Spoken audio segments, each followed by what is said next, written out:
Welcome. This video will demonstrate one way to simultaneously insert columns and then fill across these new blank columns.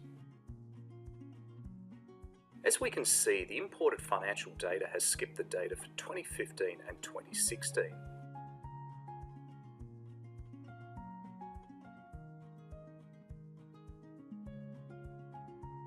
This macro will firstly insert columns as per our specification and then fill across these inserted columns in our spreadsheet.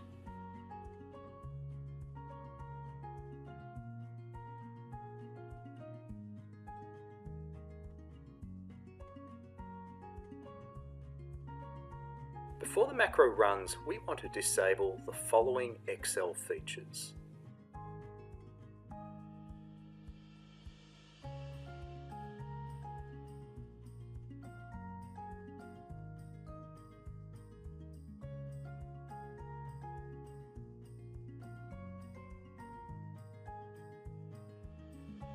Declare the column count variable iCountCol, the last column variable lastCol, and the column reference variable colref.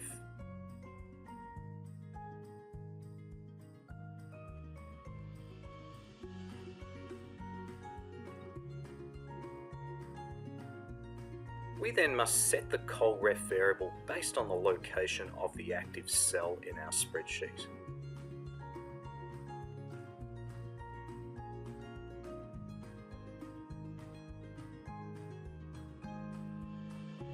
An input box is required to register the number of columns which the user wants to input into the spreadsheet.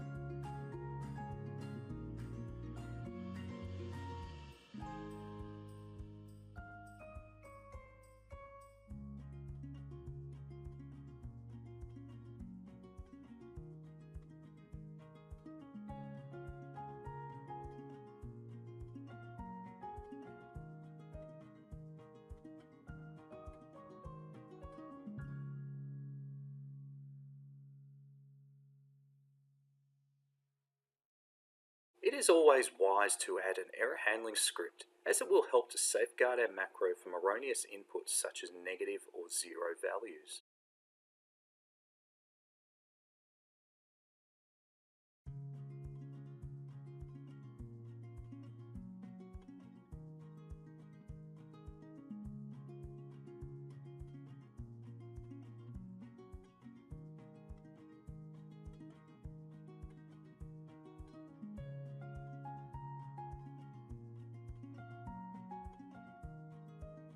As we have notated here, this part of the macro will insert columns based on the input box value in the above.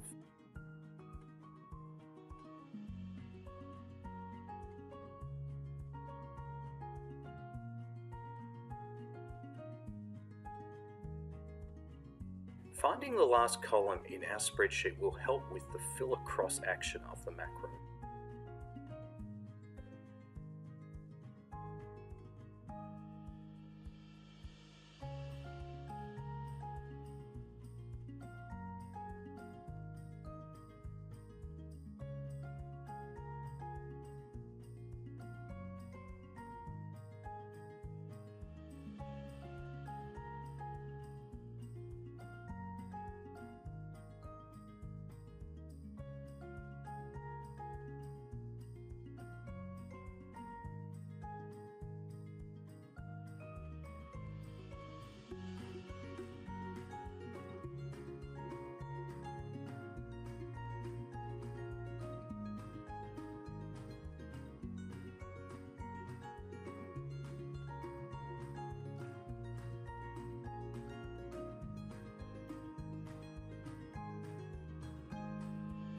We have completed the code that will insert columns and then fill across the empty columns in our spreadsheet.